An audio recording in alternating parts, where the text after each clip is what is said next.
Mittal, on le rappelle, plus de 600 emplois sont en jeu dans votre région, autour de la table, donc vous, les élus locaux, le ministre de l'Industrie et les organisations syndicales. Est-ce que vous êtes ressorti rassuré de cette réunion? J'ai surtout passé plusieurs messages que je vais passer à nouveau ce matin. La première des choses, qu'est-ce qu'il attend, le Premier ministre, pour se saisir de ce dossier? Il y a 636 postes qui sont supprimés. 636 familles dans lesquelles on se dit que demain, il n'y a plus de boulot et qu'il faudra en retrouver un. Il attend quoi? Il est capable d'aller à Pau régulièrement, de l'hôtel Matignon jusqu'à Pau, il doit y avoir 2 heures et demie. Je lui dis, s'il a besoin, que Matignon, Dunkerque, c'est pas plus loin, c'est pas plus longtemps. Donc, qu'est-ce qu'il attend pour réunir une table ronde avec l'ensemble des partenaires pour pouvoir se soucier de la façon dont les 636 personnes vont être traitées? Marc Ferracci, le ministre de l'Industrie, c'est pas suffisant. Écoutez, 636, il en faut combien? Il en faut 1000? Il en faut 2000 sur le carreau pour qu'ils se déplacent? Pourquoi c'est pas le ministre de l'Industrie qui peut tout régler? Il y a des questions de ministre du Travail, c'est-à-dire pour savoir comment ils vont être accompagnés pour pouvoir rebondir et retrouver un emploi. Il y a aussi le ministre des Territoires. Vous savez, je me suis mobilisé à l'époque sur le dossier Bridgestone pour permettre à chacun de pouvoir retrouver un emploi. Là, il y a 636 postes supprimés. Qu'est-ce qu'il attend? Vous en appelez au... Il est allé hier à Marseille. Oui. Et Dunkerque, c'est compliqué pour venir? Franchement, ça, c'est aujourd'hui quelque chose qui me semble essentiel et urgent. On vous sent en colère ce matin. Mais oui, parce que Xavier Bertrand. qu'est-ce qu'il faut? Et après, on se dit, oh, il y a de la colère. On va s'occuper de la proportionnelle. Non, 636 personnes, 636 familles. Et l'obligation, parce qu'elle ne concerne pas cette obligation que la région des Hauts-de-France, elle concerne aussi la région Grand Est. J'en parle et je me mobilise avec Franck Leroy, le président de la région Grand Est. C'est une question essentielle pour l'ensemble du pays. C'est au Premier ministre de se mobiliser, bon sang. L'idée de nationaliser ArcelorMittal, proposition de Fabien Roussel, qui est maire de la commune du Nord de Saint-Amand-les-Eaux, vous en pensez quoi? Alors déjà, la première chose, on s'occupe des 636 personnes. Et ensuite, on doit apporter des réponses pour les plus de 15 000 personnes qui, dans les Hauts-de-France, Grand Est, mais aussi dans la région Sud, veulent savoir est-ce que demain, on continuera à produire de l'acier en France et en Europe. Je vous le dis, moi, je me bats et je vais continuer à me battre pour qu'on garde une production d'acier en France et en Europe. Ça passe par quoi? Je vais vous répondre. Ça passe tout simplement parce que l'Union européenne doit décider de limiter à 15% de la demande les importations. C'est-à-dire que c'est plus open bar l'Europe. Ça fait partie du plan acier. Non. Les 15%, ça fait pas partie du plan acier. J'en ai parlé avec Stéphane Séjourné pas plus tard que ce week-end. Je pense l'avoir convaincu sur ce point. Il faut limiter à 15% les importations qui viennent de partout dans le monde. Parce que ça permettra de protéger la production et les emplois. Ça, c'est le deuxième sujet. Il faut faire ce que Donald Trump fait chez lui. Et là, écoutez, vous êtes dans un monde où, qu'est-ce qui compte? La réciprocité, c'est pas un gros mot, la réciprocité. La réciprocité, c'est même quelque chose de sain. Il faut que l'Europe, et moi je veux que l'Europe puisse montrer qu'elle est forte et qu'elle est capable de prendre des décisions fortes et fermes. On limite à 15%, y compris les importations qui vont venir d'Inde dans des proportions importantes dans les années qui viennent. À bon entendeur pour ArcelorMittal également. Donc on limite à 15%. Et ensuite, il y a un autre aspect qui pour moi est aujourd'hui très important. Quand il y a ces éléments-là, et là ArcelorMittal, qu'est-ce que vous faites? Vous jouez carte sur table. Vous restez, vous investissez ou pas? Est-ce que vous allez garder toute la production d'acier? Est-ce que vous avez l'idée de garder bien les hauts fourneaux ou de les fermer à terme? C'est la raison pour laquelle, avec les organisations syndicales, avec les élus, dont Patrice Vergret, le maire de Dunkerque, on veut qu'il y ait tout le monde autour de la table, tout le monde, les ministres concernés, l'Union européenne, et également ArcelorMittal, et qu'à l'issue de cette réunion, on sache clairement ce que Mittal fait comme investissement et quand. Mais vous répondez pas à la question, est-ce que le mot nationalisation est un gros mot dans votre bouche? Vous voulez que je vous dise une chose? Si vous ne faites pas la limitation à 15% des importations, 15% de la demande, il n'y a aucune nationalisation qui tiendra la route. Et je vais même plus loin. Parce que c'est un dossier sur lequel je me bats comme je l'ai fait à l'époque sur le dossier Ascoval. Et on a sauvé cette usine Ascoval à Saint-Saulve à côté de Valenciennes. C'est tout simplement que ces questions sont stratégiques. Si demain on pense qu'on va importer de l'acier de Chine, d'Inde ou des États-Unis, mais on est fou. On sait qu'on va devoir produire davantage demain de chars, d'avions. Les voitures vont pas non plus être construites en plastique. Essentiel. Attendez, c'est essentiel, c'est une question de souveraineté. Et donc on va pas dans les années qui viennent espérer que les autres vont nous vendre de l'acier, qui plus est de l'acier vert, pour pouvoir justement se dire, excusez-moi, on a une production à faire chez nous, mais on ne sait plus faire d'acier. Et dans ces cas-là, s'il y a une initiative à prendre, le moment venu, si ArcelorMittal ne veut pas investir, l'initiative, elle doit être européenne et pas franco-française. Il y a la question de la nationalisation, il y a aussi la question des aides publiques. Comment est-ce qu'on fait pression sur ArcelorMittal ? Plusieurs centaines de millions d'euros d'aides publiques. Il faut y renoncer ? Non, il y a plus efficace. C'est l'intervention au niveau européen. Les quotas carbone gratuits, les échéances qui sont prévues, qui peuvent être avancées. Il y a un certain nombre d'aides sur lesquelles je pense qu'on n'a pas besoin aujourd'hui d'en dire trop. Mais l'important, encore une fois, pardonnez-moi, aujourd'hui, la politique n'est pas un monde de bisounours. La politique, c'est aussi une question de rapport de force. Et moi, je me bats en tant que président de région, je me bats en tant que responsable politique pour que l'État, Marc Ferracci, est mobilisé, pour que l'Europe, Stéphane Séjourné, doit aussi imposer à l'ensemble de la Commission européenne un changement de politique. Écoutez, ça fait des années que l'Union européenne a mis des bâtons dans les roues de l'industrie. On prend l'industrie automobile, on les assomme avec des contraintes et avec des amendes, et après on s'étonne qu'ils ne soient pas en forme. Vous avez vu l'initiative à la fois de Renault de la naïveté aujourd'hui. C'est pas seulement la naïveté, c'est qu'il faut arrêter de penser qu'on doit s'imposer toutes les contraintes en Europe alors que les autres n'ont pas de contraintes et qu'ils envahissent nos marchés. C'est une question d'emploi, c'est une question de souveraineté, c'est une question de force et d'indépendance pour l'Europe. Et c'est maintenant que ça se joue. Xavier Bertrand, autre dossier à la SNCF, grève aux effets limités sur les grandes lignes, à en croire le PDG de l'entreprise. Reste que cette grève dérange beaucoup les usagers des TER, notamment dans la région que vous présidez, les Hauts-de-France. Qu'est-ce que vous dites ce matin aux grévistes ? Qu'il faut faire évoluer ma loi de 2007. C'est moi qui ai fait voter à l'époque la loi sur le service minimum, qui permet d'ailleurs aujourd'hui de limiter les effets d'une grève qui aurait dû être massive, et qui permet aussi de savoir exactement sur quel train on pourra compter. Ça, c'est ce qui était fait en 2007. On est 18 ans après, la loi que j'ai fait voter doit évoluer. Dans le sens du système italien, dans le sens de la proposition de loi d'Hervé Marseille, qui constitue une très bonne base, et qui dit qu'il y a des moments dans la vie de la nation, que ce soit les départs en vacances, que ce soit des ponts qui peuvent s'assimiler à des vacances, que ce soit des moments importants, notamment les épreuves du baccalauréat, ou alors ça ne sera pas demain qu'on va les connaître à nouveau, Jeux Olympiques, Coupe du Monde, qu'il y a des moments où ce droit de grève, il est singulièrement limité. Et ça, c'est pas violer, c'est pas le violer, ce droit de grève qui est constitutionnel. Tout, c'est constitutionnel. Et la loi précise, la Constitution prévoit bien que le droit de grève est régi par les lois en vigueur.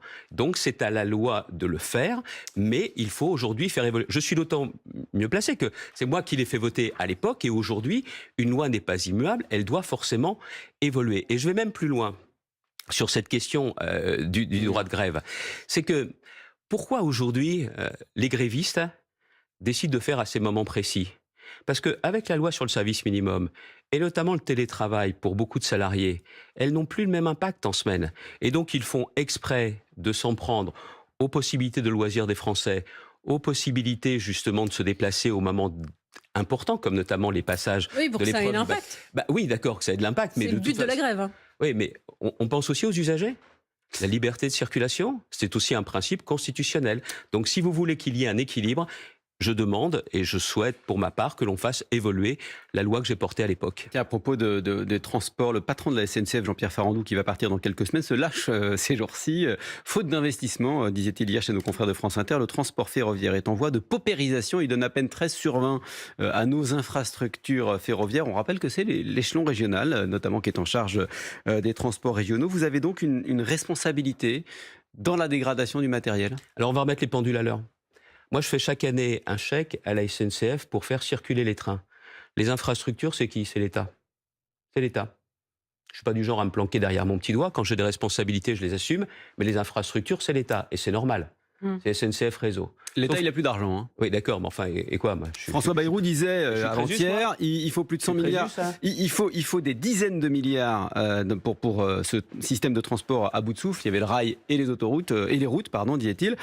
Or, il y a 100 milliards à trouver dans les 4 prochaines années. Jean-Pierre Farandou, qui est quelqu'un de bien, qui a fait un vrai travail à la SNCF. Ça fait des années qu'il le dit sur ce besoin d'investissement. D'ailleurs, Elisabeth Borne avait dit elle-même qu'il y avait besoin de cette somme. La vraie question, c'est est-ce que l'État croit encore aux infrastructures de transport ? Si aujourd'hui, vous avez une dégradation du transport ferroviaire, c'est parce que l'État, qui est actionnaire de la SNCF, n'a pas fait son boulot d'actionnaire et d'investisseur depuis des années. Donc les régions ont été obligées de compenser autant qu'elles ont pu le faire, mais la vraie responsabilité, c'est celle de l'État. Et j'attends de cette conférence sur le financement des infrastructures qu'elle nous dise clairement si l'État croit encore aux services publics qui relient les territoires, qui relient les Français entre eux, pour que ceux qui habitent en milieu rural soient pas des relégués de 4e zone, comme c'est le cas aujourd'hui, et que clairement sur ces sujets, on ait enfin un État qui prépare l'avenir du pays. C'est ça le boulot, c'est ça la responsabilité des politiques. L'avenir du pays, c'est le budget. Hein. Xavier Bertrand, vous n'êtes pas Crésus. Pourtant, François Bayrou vous demande à vous, collectivités territoriales, de faire des efforts. Il y a 40 milliards d'économies à faire pour l'année prochaine. Votre région est prête à consentir à ces efforts? Mais vous croyez qu'on l'a attendu ? Les collectivités locales, des communes jusqu'aux régions, n'ont pas le droit de voter un budget en déficit, en déséquilibre. Et on va nous faire la leçon ? Cette année, quand l'État nous a fait les poches, moi j'ai décidé de voter un budget où il y aura 128 millions d'euros d'économies sur les dépenses. Et je le dis, c'est un effort très important. J'ai veillé à ce qu'on ne casse pas de politique, notamment chez moi, dans ma région, la culture restera protégée, les politiques de la jeunesse resteront protégées, et je ne demande pas non plus, je ne fais pas les poches, moi, des gens de la région. J'ai refusé en revanche d'appliquer un nouvel impôt. Parce qu'il y a des régions qui ont dit à l'État, vous nous faites les poches, autorisez-nous à prendre un nouvel impôt sur les entreprises. J'ai refusé d'appliquer ce nouvel impôt. Si j'avais accepté cet impôt, qu'est-ce qui serait passé ? Je n'aurais jamais fait la baisse des dépenses. Il y a aujourd'hui un principe qu'on doit comprendre, l'overdose fiscale. C'est quelque chose qui est très présent. Le consentement à l'impôt est en train de se déliter. C'est ce qui fonde pourtant le contrat républicain. Et très clairement, aujourd'hui, il n'y a que la baisse des dépenses qui peut être entendue par nos concitoyens. Mais alors, si on ne touche pas aux investissements et qu'on doit quand même faire des économies... C'est pas seulement les investissements, c'est qu'il faut toucher au fonctionnement. Oui. Et M. Bayrou nous dit on fait un référendum. Attendez, si son référendum c'est il faut plus ou moins d'impôts, il faut plus ou moins de dettes, il faut plus ou moins de déficit. Et je connais la réponse, on peut s'en passer dans ces cas-là. Si en revanche, dans son référendum, il nous dit on va mettre en place une règle d'or, l'État ne pourra plus voter à l'avenir de budget en déficit, là c'est intéressant. Là, ça demande du courage, c'est ce que font les collectivités locales depuis longtemps. Et vous me disiez notamment pour les collectivités, moi je vous fais une proposition qui sera une proposition structurante et forte. Si on veut faire simple et efficace, fusionnons les élus départementaux et régionaux. Vous avez aujourd'hui... Et là, vous mettez le feu partout, hein, Xavier Bertrand, avec votre proposition. Eh bien ça, c'est l'objet d'un référendum possible alors. Parce que ce que vous êtes en train de me dire, c'est qu'il y a beaucoup de politiques qui ne scieront jamais la branche sur laquelle ils sont assis. Vous avez certainement raison. Alors demandons aux Français de trancher. Les élus dans les communes et dans les intercommunalités, communautés de communes, communautés d'agglomération, métropole, ce sont les mêmes élus. Pourquoi vous n'auriez pas les mêmes élus, les élus départementaux, qui sont liés à la population, qui soient à la fois au département et à la région. Vous avez fait simple, vous avez fait efficace et vous allez avoir des économies. Pourquoi ? La restauration, plutôt que les départements achètent pour leur cantine scolaire, plutôt que les régions achètent pour leur cantine scolaire, ça serait le même regroupement. Vous avez une cité scolaire, collège et lycée. Mon Dieu, aujourd'hui, pour se mettre d'accord sur le calendrier, sur la nature des travaux, bon courage. Vous aurez le même service du personnel, le même service informatique, et ça fait l'objet justement d'un texte qui pourrait être soumis aux Français. Et là, on n'a pas besoin d'attendre encore ces 2 ans d'immobilisme qu'on nous annonce pour que les choses changent en profondeur. C'est simple, il y a aussi du bon sens. Ça demande du courage ? Moi, je suis convaincu que les Français sont courageux. 22 boulangers et pâtisseries ont été contrôlés le 1er mai dernier. La ministre du Travail avait dit que voilà, il fallait changer la loi en vigueur qui interdisait à ces boulangers-pâtissiers de travailler ce 1er mai. Il y a eu des contrôles, malgré tout. Oui, 22 de trop, 22 contrôles de trop. Moi-même, j'ai saisi le préfet des Hauts-de-France pour demander à ce qu'il n'y ait pas de contrôle. Pourquoi ? Tout le monde reconnaît que c'est une aberration.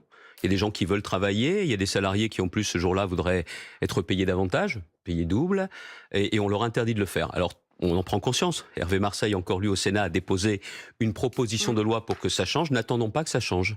Moi, j'aurais dire 2 choses. J'aurais dire aux commerçants qui ont été contrôlés, s'ils sont verbalisés, faites un recours gracieux à propos de cette décision auprès de la ministre, et je demande à la ministre d'accepter ce recours gracieux et qu'il n'y ait aucune verbalisation et aucune sanction. Les 22 en question, s'il n'y en a que 22, vous êtes verbalisés, faites un recours gracieux auprès du ministère, et je demande aujourd'hui à la ministre de donner suite à ce recours gracieux et qu'il n'y ait aucune sanction. La loi va changer. C'est aussi une question de bon sens. Qu'est-ce qu'on attend ? N'attendons pas que l'année prochaine, les choses aient changé. Prenez notamment nos fleuristes. Les fleuristes payent des charges dans leur commerce toute l'année. Ce sont des commerces physiques. C'est le seul jour. Il y a une tradition. Vous avez aussi des vendeurs occasionnels qui sont dans la rue.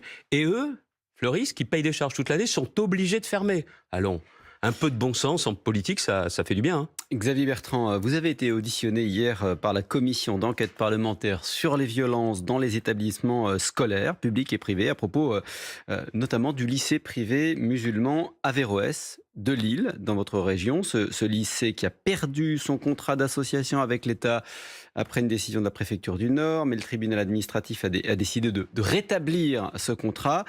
Hier, vous vous êtes présenté devant les députés. Le ministère a décidé de former appel. Il y a un appel en cours. Hier, devant cette commission, vous vous êtes présenté, Xavier Bertrand, comme un lanceur d'alerte dans ce dossier. Pourquoi ? Tout simplement parce que si à partir de 2017, je ne saisis pas l'éducation nationale pour qu'il regarde précisément ce qui se passe dans ce lycée, si je ne refuse pas de verser le forfait d'externat qui pourtant est obligatoire, je sais ce que je fais à l'époque, en refusant de voter cette dépense obligatoire, rien n'aurait bougé. Rien n'aurait bougé. Et c'est vrai qu'il y a eu le préfet du Nord, Georges-François Leclerc, qui a pris ses responsabilités en regardant le dossier et qui, à la suite d'un rapport de la Chambre régionale des comptes, a décidé de mettre un terme à ce contrat d'association. Seulement la justice est passée, Xavier Bertrand. La justice, en première instance, vous avez raison. Le tribunal administratif a décidé de rétablir le contrat d'association avec le lycée Averroès parce qu'après investigation, il n'y a aucun manquement grave aux fondamentaux de la République qui a été constaté. Donc logiquement, vos subventions, vous devrez les rétablir. Vous devez les rétablir. Plusieurs choses, si vous me permettez. La première, c'est que moi, je respecte l'institution judiciaire. Il y a une décision qui a été rendue en première instance par le tribunal administratif. Le ministère de l'Éducation nationale, par la voix d'Elisabeth Borne, a indiqué qu'elle formait un appel. Tant qu'il n'y aura pas un jugement définitif dans cette affaire, je ne reprendrai Sauf pas. Que l'appel mais à vos de yeux, Bertrand quel n'est est pas le problème suspensif. aujourd'hui ? Madame, je viens de vous le dire à l'instant, un jugement est définitif quand toutes les voies de recours sont utilisées. Le gouvernement a décidé, en motivant son recours, de le faire. Il a eu raison. Mais c'était aussi lanceur d'alerte, quand on lance une alerte, c'est qu'il y a quelque chose de grave. Qu'est-ce qu'il y a de grave dans le cas du lycée Averroès à vos yeux ? Je vous invite, et j'invite celles et ceux qui nous écoutent ou qui nous regardent, à prendre justement le rapport de la Chambre régionale des comptes. Mon vice-président à l'éducation, hier, a rendu public sur les réseaux exactement ce qui était dit, c'est-à-dire qu'il y avait un cours sur l'éducation religieuse dans ce lycée où on mettait en avant un ouvrage qui clairement montrait que les femmes ne sont pas l'égale de l'homme. Pour moi, c'est intolérable. Pour moi, c'est contraire aux valeurs de la République. Vous avez ensuite une autre question qui avait été révélée par l'ouvrage de messieurs Chénaud et Malbruno, qui montrait que cet établissement avait bénéficié de financements étrangers. Je n'ai jamais obtenu de réponse pour savoir s'il y avait eu des contreparties à ces financements d'origine étrangère. Là, revenons encore, Tout est rapporté par la Chambre régionale des comptes. La Chambre régionale des comptes, ce sont des magistrats indépendants qui ont fait un travail sérieux. Le tribunal administratif a donné sa position. On verra maintenant ce qui sera décidé en appel. Mais c'était aussi intéressant hier, parce que j'ai vu aussi deux choses, à la fois de la part de l'un des rapporteurs et des élus du Front National qui étaient là. Ce qui montrait une chose, c'est que sur tous ces dossiers, moi je me garde toujours et je refuse et je combats les amalgames entre les islamistes, parce qu'il y a clairement pour moi la main des frères musulmans, l'entrisme, derrière ce qui s'est passé à Averroès. Et puis, il y a également ceux qui profitent de la situation. Clairement, la stigmatisation de nos compatriotes musulmans, c'est le Front National. Et l'instrumentalisation, c'est LFI. C'est la raison pour laquelle je combats les dirigeants de ces deux partis extrêmes. Et hier, c'était très clair entre les questions qui m'ont été posées par le Front National et l'attitude du rapporteur LFI. Et maintenant, je vais vous dire une chose, ça serait à refaire. Je referai tout de la même façon, parce que si je n'avais pas bougé et lancé l'alerte sur ce dossier, rien n'aurait changé à l'intérieur du lycée. Et l'État ne se serait pas saisi de ce dossier comme il a fini par s'en saisir. Donc moi qui suis très attaché aux valeurs de la République, ce combat restera juste le mien. Juste pour être complet sur ce sujet, et après on passe à un autre, les magistrats du tribunal administratif ont estimé que les faits reprochés n'étaient pas suffisamment démontrés, ce que vous avez cité, qu'il n'y avait pas de caractère contraire aux valeurs de la République du cours d'éthique musulmane ou l'existence d'un système de financement illicite. Eh bien c'est maintenant l'appel qui dira exactement le droit. Vous savez, Si c'est confirmé, vous remettez les subventions. Le ministère de l'Éducation nationale a formé un recours, c'est pas n'importe comment, et en plus ils ont mis en place autre chose. Un contrôle a été refusé par l'établissement. Vous trouvez ça pas surprenant ? Le lycée Averroès a été contrôlé 14 fois. Xavier Bertrand. Attendez, vous ne parlez pas du même contrôle. Là, c'est un contrôle qui était diligenté par l'Éducation nationale. Oui. Donc moi, très clairement, sur ce sujet-là, je vous le dis, c'est à refaire, je le refais. Et si demain, des choses changent, parce qu'il y a des dirigeants, M. Lasfar, qui avait des intérêts privés et qui était dans le lycée, qui a mis un terme à sa collaboration, c'est aussi parce que je suis intervenu. Donc clairement, si les choses changent et si chacun respecte les valeurs de la République, le combat que je porte, et je ne suis pas le seul à porter, il vaut la peine d'être mené. Xavier Bertrand, demain, 8 mai 45, 80e anniversaire de la fin de la Seconde Guerre mondiale. C'est aussi le 80e anniversaire de manifestations indépendantistes en Algérie qui avaient été sévèrement réprimées par les forces françaises à l'époque. Déplacement demain, avec d'ailleurs dès ce soir, une délégation de députés et de sénateurs en Algérie, dans le cadre d'une visite pour cet anniversaire. Déplacement d'élus français, est-ce que c'est une bonne chose à vos yeux? Et qui il y a dans cette délégation qui est à l'origine? Il y a un certain nombre de députés, notamment de la France Insoumise et des écologistes. Voilà. De gauche et de centre. Hein. Oui, enfin, France Insoumise qui était à la manœuvre. Qu'est-ce qu'ils cherchent, eux? C'est absolument pas à ce qu'on trouve des solutions, notamment à ce qui est aujourd'hui véritable conflit entre la France et l'Algérie. D'ailleurs, si je ne me trompe pas, il y avait hier une proposition de loi, une résolution pour demander la libération de Boualem Sansal. Qui a voté contre? La France Insoumise.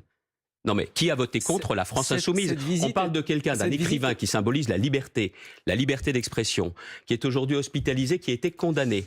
Et quand vous avez un texte qui est déposé à l'Assemblée nationale, l'indignité de la France Insoumise les pousse à ne pas voter ce texte. Cette visite ne peut pas être l'occasion précisément d'évoquer le cas Boualem Sansal. À l'origine de la France Insoumise qui a refusé de voter pour sa libération, certainement pas. Et là encore, pardon, juste on va être précis sur la résolution en question. Et, ils disent à la France Insoumise de ne pas avoir voté cette résolution parce qu'il était question aussi de remettre en cause le partenariat de l'Algérie avec la France ou de l'Europe avec l'Algérie. Parce que donc la liberté n'est pas au-dessus de tout pour eux. Ça ne m'étonne pas d'eux. Question rapide, réponse rapide. Il y a tout à l'heure à l'Elysée une rencontre entre le président syrien par intérim, Ahmed al-Shara, qui a renversé Bachar el-Assad il y a quelques mois, et Emmanuel Macron. Est-ce qu'il faut se féliciter du fait que la France est le premier pays européen à l'accueillir? J'aurais rencontré ce président syrien. Et ceux qui font des reproches à Emmanuel Macron n'ont rien compris à la fonction qui est celle de chef de l'État. Stupeur et consternation, précise Jordan Bardella, qui dit que Al-Shara est avant tout un djihadiste passé par Daesh et Al-Qaïda. On le sait. Mais la question qui est posée aujourd'hui, c'est est-ce qu'il va s'engager à condamner les auteurs des exactions? Est-ce qu'il va s'engager à protéger notamment les chrétiens, les druzes et les alaouites? Est-ce qu'il va s'engager pour la paix? Vous savez, je ne peux pas être suspect de macronisme, hein. C'est le moins qu'on puisse dire depuis toutes ces années. Mais ce qui est vrai, c'est que le président de la République a raison de parler aux uns et aux autres et de chercher aussi des solutions pour faire avancer la paix. Et vous savez, les premiers qui sont à dire « il ne faut pas le recevoir » seraient les premiers à dire « la France connaît une perte d'influence ». Ce seraient les premiers, ce seraient les mêmes. Ils ne sont pas à une contradiction près. La seule chose qui compte pour eux, c'est de critiquer en ne voyant pas qu'ils affaiblissent la position de la France. Si demain, le président syrien ne tient pas les engagements qu'il peut prendre, il sera toujours temps de fermer la porte. Il sera toujours temps de changer de politique, mais un grand pays comme la France doit pouvoir parler aux uns et aux autres, surtout s'il s'agit de la paix et de protéger. Monsieur le Président de la République, nous vous demandons de retirer sa Légion d'honneur à Nicolas Sarkozy. Dans une lettre ouverte, plusieurs descendants de titulaires demandent à Emmanuel Macron de retirer la Légion d'honneur à l'ancien président de la République, définitivement condamné dans l'affaire des écoutes. Est-ce que Nicolas Sarkozy mérite encore sa Légion d'honneur? Il a été président de la République, oui ou non? Bah oui. Voilà. Il a eu cette Légion d'honneur à ce titre-là. Ils veulent quoi? L'effacer aussi des tableaux des présidents de la République? Le code de la Légion d'honneur indique que peuvent être exclus de l'ordre les personnes condamnées à une peine d'emprisonnement sans sursis égale ou supérieure à 1 an. Or, Nicolas Sarkozy a écopé de 3 ans de prison, dont 1 an ferme pour corruption et trafic d'influence. On zappe donc le code de la Légion d'honneur. Il est écrit quoi? Vous venez de le dire à l'instant. Peuvent. Et est-ce qu'en plus, toutes les voies de recours ont été actionnées, utilisées? Pas encore. Définitivement condamné dans cette affaire. Je viens de vous le dire. Xavier Bertrand a été l'invité de France Info ce matin. Les informer dans quelques minutes avec Salia Braclia et Renaud Dely.